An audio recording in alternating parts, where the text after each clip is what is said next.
What is going on, Life Fitness Coaches? Welcome to another episode of the Change Lives, Make Money Online Trainer podcast. This podcast is a special one because it's 10K Mastermind Launch Week. And 10K Mastermind Launch Week means that we're bringing in our next round of students for the 10K Mastermind. And so as a celebration of that, we're actually interviewing some of our best 10K Mastermind students. And with us on the podcast today, I've got Melissa Chiappone on the podcast. What's up, Mel? Everything's good. How about you? Best day of my life. So let's do before we get into your origin story, I want to start with the end result. So let's talk about some results that you've been able to achieve inside of the 10K Mastermind program. So talk about some of the income you've been able to generate and some of the things that you've been learning inside of the mastermind. Okay, so going into the mastermind, I was hitting between 4 and 5K for the 3 months prior to joining. And the first month in the mastermind, I was able to hit 10K, which was my original goal, but I really thought that it was going to take me a little bit longer than that to get there. But I knew in the CLA, I had been coached up a lot and I had learned so much in the CLA, but I knew that I just needed that next level to get to where I wanted to be. So joining the 10K Mastermind, I was hoping for help with some of my systems that I knew just weren't where they needed to be. And I knew with the coaches in the 10K Mastermind that I couldn't lose. I just didn't realize I'd win so quickly. I love it. That's honestly, so that's what happens. I feel like as online coaches, we get super complacent sometimes. When we're making 5K a month, 7K a month, it's really easy for us to kind of rest on our laurels. And we want to grow, but we also don't know what we need to be doing next. And when you're in the Change Lives Academy, especially when you start making 5 to 7K a month, you're kind of a big fish in there. You're doing pretty good. People know who you are. You're making 5 to 6K a month. You're celebrating wins. People see that. And so that, I feel like for me, whenever I invest in a mentor, I don't know if you experience this as well, Mel, but whenever I invest in a mentor, as soon as I hand over money, I'm like, okay, I don't want to waste this money. So I'm going to go all in. Exactly. That is my philosophy. But honestly, I'll say that it took me a little while to get there. I mean, I started out in the CLA, kind of nervous, not really wanting to speak up, not really knowing, what I needed to do to get to where I wanted to be. I love it. So let's actually go back. So I want to know a little bit about your origin story. So what were you doing before you started online coaching? Because obviously it's not like you just wanted to be an online coach. So what was your backstory before you started online coaching? Yeah, so I was in the IT industry for 20 years. I worked in schools for 17 years and I taught technology and I was the director of IT in the schools. And then I moved on to the dental industry and I was only there for a little over a year. But after leaving the schools, I realized that I never really loved IT to begin with. The one thing that kept me there was the kids and being in the schools and actually teaching. So when I didn't have that anymore and I was just working with networks and, fixing someone's printer, how fulfilling, oh, Mel, you're the best. You fixed my printer. It's like I go home at night feeling so amazing that I fixed someone's printer. So it just wasn't fulfilling. And I realized that it wasn't what I wanted to do, but I really didn't know for a while what I wanted to do. But I was working on my own fitness journey. I had an online fitness coach of my own who kind of encouraged me to become a coach. Originally, the plan was to become his assistant coach, but we realized as I started to study and learn and more and research that it just wasn't a good fit business wise for us to coach together. So I just said, I'm going to do this on my own. And I had been following you and Cole for quite some time on social media. And I know that I was talking to you in the DMs for a little while and saying, this is something I want to do in the future. And you kept saying, but why not now? And I'm like, I'm just not ready yet. And, you were telling me, well, if you just take action, you don't have to be ready. It's kind of that old adage that you don't have to be great to start, but you have to start to be great. And it literally just clicked one day. I'm like, I'm fucking ready. I need to do this. I know I want to get out of this, and this is my key to get out of it. And I've always been in a position where I wanted to serve. I was a teacher. I was a coach. I still serve on a town committee that I was elected to. I serve on some ad hoc committees in my town. It's just something that's in my blood. So this just made sense. So first of all, I just want to talk a little bit about like that feeling that you got when you're like, you know, you want to do it, but you're like also hesitant. Guys, if you're listening to this podcast, every fucking human being feels that way. All of us feel that way about starting a journey. I remember when I first wanted to start a podcast, Mel. I don't think I've talked about this a lot. So that thought sparked it. I talked about starting a podcast for a very long time. It was like 5, 6 months. I was like telling Cole I wanted to start a podcast, wanted to start sharing my knowledge. And finally, I like had looked at a bunch of different mentors, and the when I got ready was when I just like literally made the decision. I was like, I'm no longer willing to tolerate my excuses. I was like, I just need to do it. And then I just started taking action. So like the way that you get over that fear, you guys, is like just taking action, right? Exactly. Yeah. I did have a fear. I had a fear of the money. I had a fear of failure. I had a fear of, just making a change at 48 years old and completely flipping the switch. And it was scary. But if I never took action, I would still have been in the same place. I have a question. I want to tag off that because I feel like there's a lot of people that might be like in their 40s that are like, oh, like I'm too old to like learn social media. Like, did you find it hard to learn social media? Like, because obviously, like your generation didn't grow up like my generation grew up with like flip phones, iPhones, etc. It's like your generation didn't grow up with flip phones and iPhones. So when you came into the academy, did you find it a struggle to learn social media, to learn Instagram, to learn Facebook? So I feel like a lot of people that are 40 plus are just like, oh, I'm just fuck social media. Like I'm just not interested in learning it. No, because I have been in technology for 20 years. So, it was a big part of my life before this, but Mm. using it the way I do was very different. And so that was difficult. That was challenging. And part of the reason is because being involved in education, you have to be very conservative. And so I could never be authentic on social media when I was in education because I had to protect the school, I had to protect the community, I had to protect myself. So I could never post a picture, you know, drinking alcohol. I could never curse. I could never just be me because I was always under these confines of living this like perfect life as a teacher and as part of a representative of the school. That's so interesting and that's so fucking funny. And I understand that completely because it's like you're an extension of the brand, right? Mhm. Whatever brand you're working for. So if you're working for a corporate X company, like basically corporate X company is in full control of what you get to say and do on social media because corporate X company pays you. And if corporate X company doesn't like what you're saying, they can just message you and be like, well, do you want your job or do you want to take that down? Exactly. And there's so many young kids looking at social media. So if my students were looking at my page and I was doing something that the school considered inappropriate, which, isn't a lot of the things aren't inappropriate as an adult, but for some reason we have like such strict confines that we're supposed to be like these superhuman people as teachers.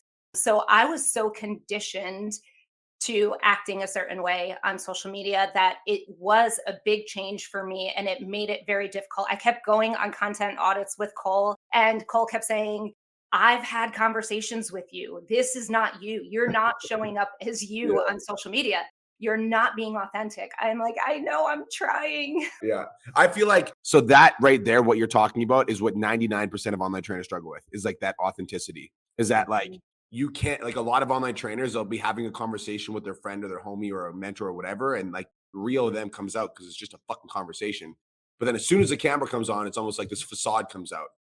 How did you overcome that? Practice, practice, practice. I mean, I went back to content audits every week. Cole has mentioned before how I was like a little fucking mosquito. He said in his ear all the time because I just kept showing up to content audits like, all right, what am I doing wrong? And he's like, the same fucking thing I told you last week. You're not being authentic. I'm like, I thought I'm being more authentic. I'm trying. And it's so funny. Like one day it just finally clicked for me. And I posted a video saying, like, the hook, which got everyone was, I've been lying to you.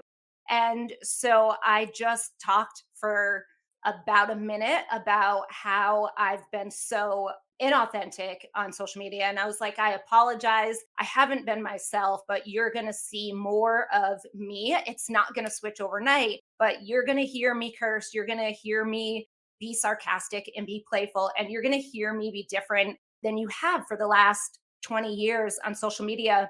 And I think it was like my highest rated, like most engagement ever, because people want you to be you, even if it's difficult. I love that. So you had a big breakthrough in the academy, and the big breakthrough was like me being authentic on camera and me like speaking my truth and starting to find my voice, which I think is fucking dope. Talk to me a little bit about, are you open to talking about the adversity that you experienced in the academy? Because I think it can inspire some people. If not, you can just tell me now. No. Okay. I mean, I can to a certain Yeah. extent. Yeah. Yeah. Yeah. Because I feel like what you went through, like you basically went through this massive adversity in your personal life and you were Mhm. still able, not only were you still able to show up, you were like showing up the next fucking day and asking us questions. We were like, Oh, that oh, adversity. I Yeah. was like, go fucking go be by Yeah. yourself. Yeah, definitely would like to talk about that. So Yeah. I'll let you share. Yeah. So it's actually coming up on a week in 6 days that I lost my dad on my birthday last year. And I was in the academy for, at that time, 4 months. Mhm. And I was pretty active in the academy at that time, like showing up in our group daily, supporting other people, getting support from people, and then always showing up on like pod chats and things like that. And it was important to me because I, as a lot of other people in the academy felt like the academy was my family. Like these were my people, this was my community. It was people who felt the same way I did, had the same goals as I did, faced the same adversity as I did. So I this is where I lived. This is where I was comfortable. Mm. So when my dad passed, I was going through a really rough time, especially it being on my birthday. Even though I was somewhat prepared for it, my dad had been sick for a while, but I think it was pod chats. The next day, I showed up at pod chats and I think I was probably a little emotional that day. And my question was more about the business. It wasn't about my dad, but I did share, that my dad had just passed. And I will never forget. I shared, and I think Cole came down on me a little bit on the call. Like, I don't even really remember what he said, and I don't remember him being really tough. But that's one thing I've always respected about Cole. That's one I operate better with someone who is tough rather than just like, okay, a little pat on the back and, move along. Yeah. So I didn't see anything, inappropriate. I didn't feel like he was coming down hard on me. But I think you came from a much more compassionate approach to whatever the question was. Cole was a little tough. And I remember you kind of cutting Cole off, being like, well, let's just, say, this is great that That was the first time me and Cole got into an actual argument in a long time.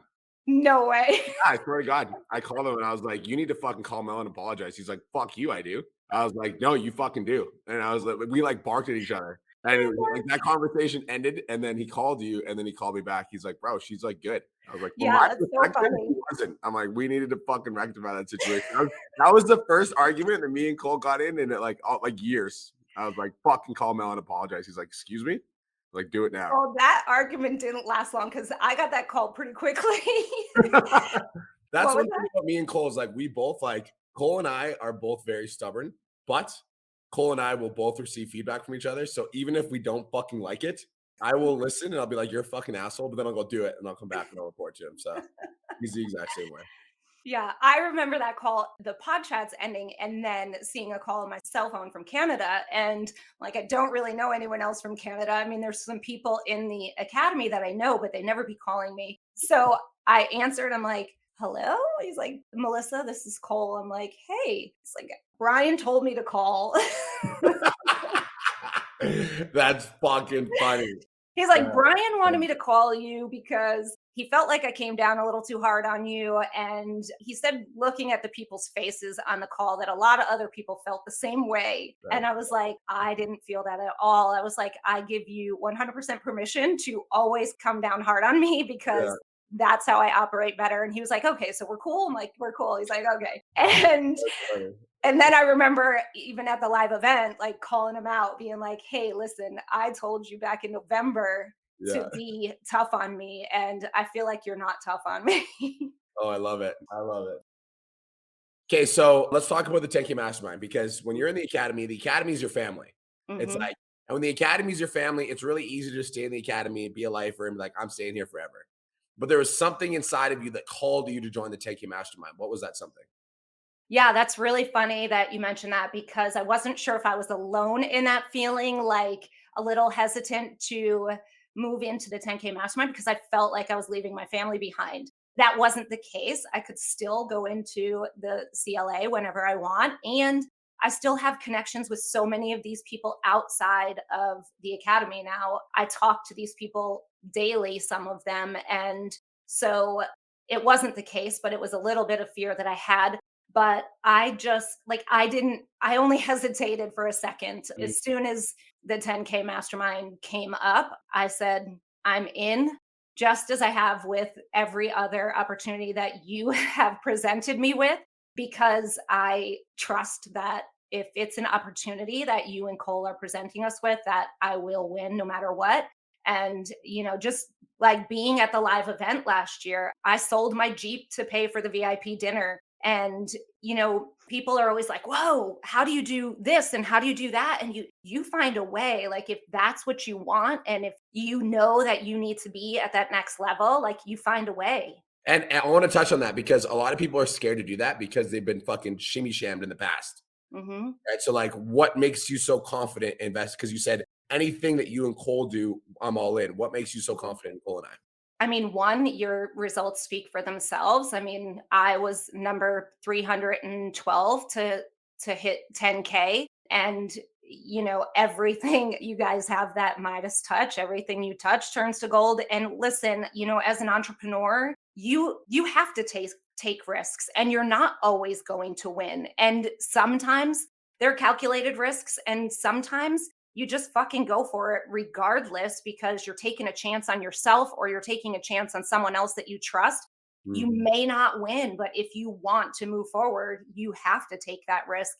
And I do, I've gotten to a point where I have a lot of confidence in myself, but I Yes. have 100% confidence in you guys. And I know that if you're involved, that I want to be there and that I can only grow from there. That's super fucking cool. I love that. And I want to share something that's very fucking important to me. And it's this. Any one of my clients that invests in the Change Lives Academy, the 10K Mastermind, the $1 Million Mastermind, doesn't matter what it is.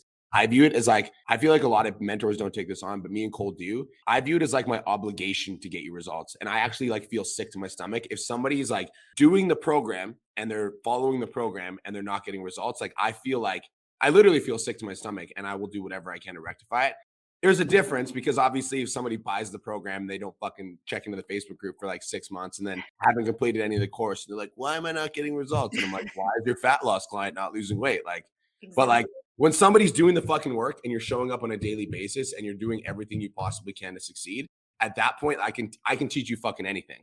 And it's like the perfect example of this is fucking Cole. Like literally Cole DeSilla, when I first met him, had 200 social media followers. He was an iron worker and he was just like ripping, raring to go. And he was just super excited, but he had work ethic and he had drive. And if you have work ethic and you have drive, you can literally do fucking anything. Like you can learn any skill. And so inside of the Change Lives Academy, inside of the 10K Mastermind, inside of the $1 Million Mastermind, like that's the philosophy. Is like if you put in the work, the results will be there, and it's only a matter of time. Like it's not a matter of if, it's a matter of when. What have you learned in the 10K Mastermind, Mel, that's been different than the other mentorship programs that you've been in, including the CLA?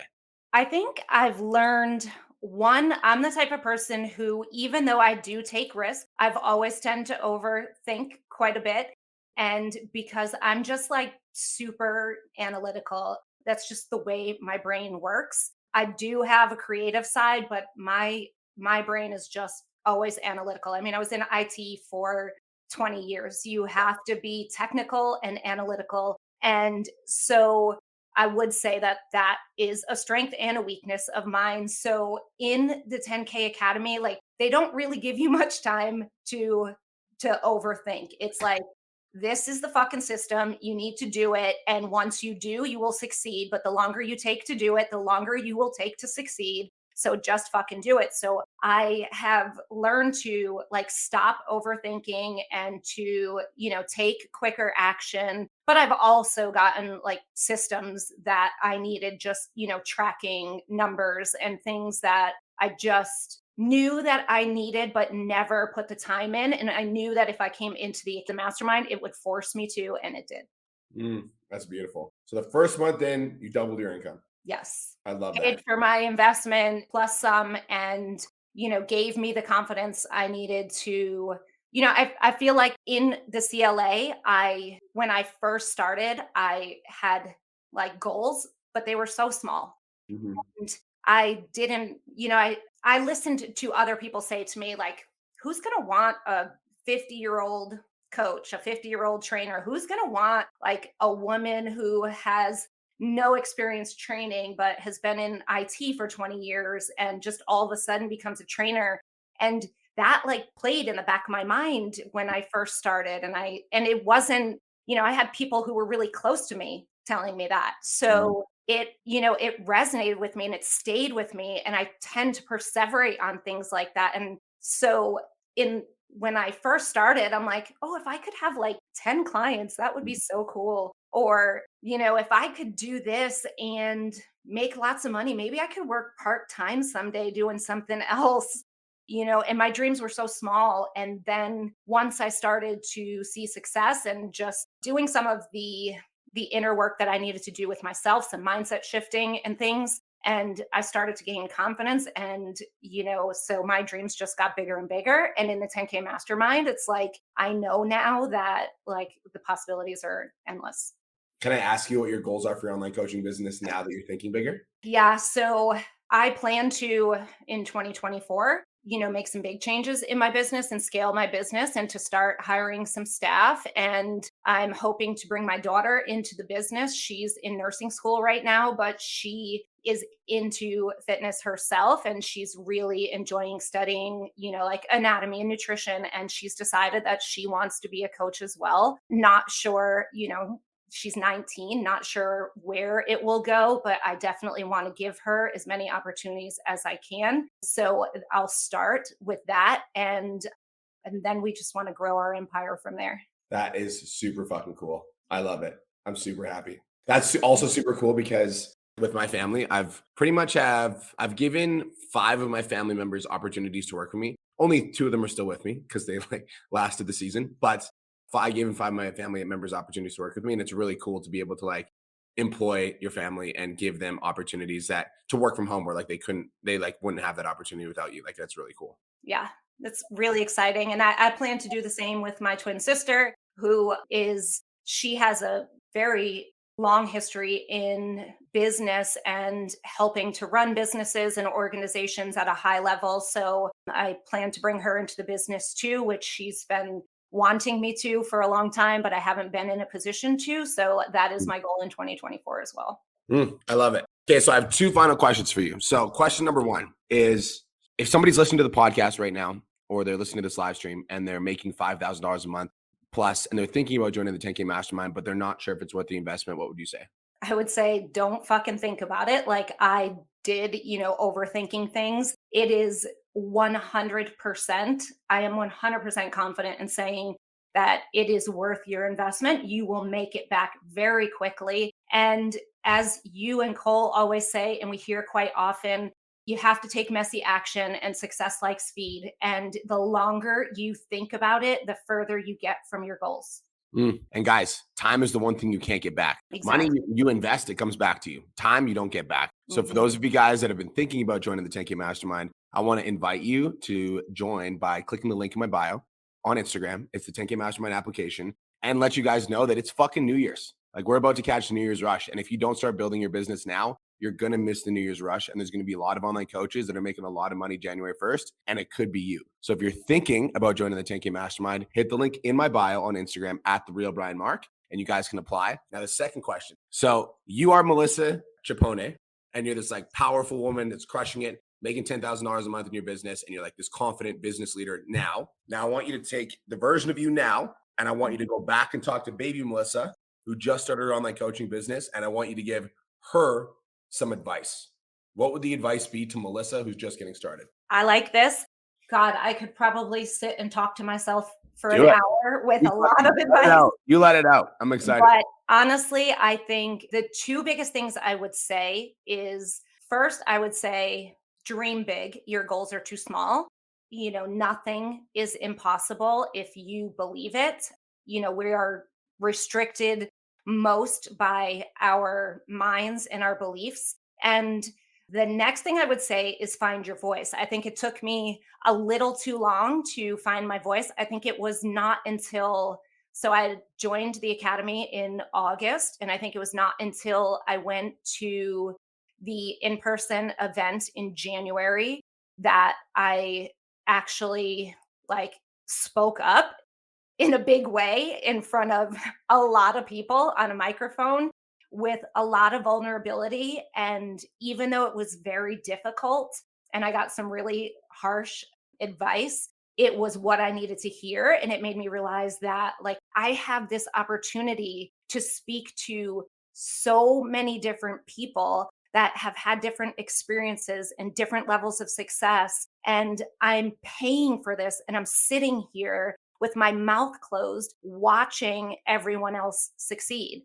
So I think I used to show up to pod chats, show up to content audits, show up to everything afraid to speak up, and I would just watch. And I think there's so many people in that same boat. And I've talked to so many people that are like, oh my gosh, you inspire me. Like Cole and Brian scare me. Like, how do you get up there and talk? And I'm like, Cole and Brian, like people are always afraid of Cole. I used to be more afraid of you than I was Cole. Really? I'm super Yeah. nice. I meet you with what you meet me with. If you're like, So true. if you come in meek, I'm not gonna come at you hot. I promise. So true. But you are just like more intimidating. Well, you were not anymore. Yeah. You were more intimidating to me. Cole and I spoke the same language. Like I always had that tough exterior like Cole, but a really big heart. And people are afraid of Cole. I'm like, Cole has this huge heart. People don't get to see very often. But I was afraid at first too. And I just sat there watching for so long. And then I regretted it. I'm like, what am I paying for? Like, I'm here to get better and I have an opportunity by speaking to people to get better. So it took me a while because I was always that person who kind of, walked into a party and kind of slid her way into the corner and just observed. And I can be social, but I also love to be in solitude. And so I had to really find my voice and it took me a little longer than I wished it did. That was fucking amazing. That was amazing. So Mel, what is your Instagram? So for two reasons. Number one, so people can indeed verify that you're a real person. And number two, because guys, if you listen to this podcast and you got any sort of value from Mel and her story inspired you or motivated you in any sort of way, I would appreciate it if you could go to her Facebook or go to her Instagram and shoot her a message. That includes you, Change Lives Academy. So if you're listening to this and you're in the Change Lives Academy and you listen to Mel on the podcast, you listen to Mel like today, I want you to send her a message and let her know that you were inspired. Mel, what's your Instagram? Appreciate that. It's mel.chips, like potato chips, CHIPS, mel.chips.fit. Mel.chips.fit. I love it. Cool. Well, Mel, thank you so much for coming to the podcast and sharing your story. And guys, for those of you guys that are listening to this podcast, I want to let you know it's 10K Mastermind launch week. So we're opening up the 10K Mastermind for enrollment. The 10K Mastermind is a program that I'm so fucking passionate about right now because the results coming out of the program are absolutely incredible. Mel is such a great example of the transformation that happens inside of the 10K Mastermind. We've also got some other rock stars that are crushing inside of the program that you guys are going to be hearing about on the podcast in the next coming days. So Mel, you're the best. I appreciate you so much. Appreciate you more. Thank you. I'll talk to you guys in the next episode. Peace. Thank you so much for tuning into today's episode. Hopefully you got some value. If you did, and you want to learn more about how me and my team can help you scale your online fitness business to $10,000 a month, DM me 10K on Instagram at TheRealBrianMark for more information, and I'll reach out to you to see if I can help you grow an online coaching business.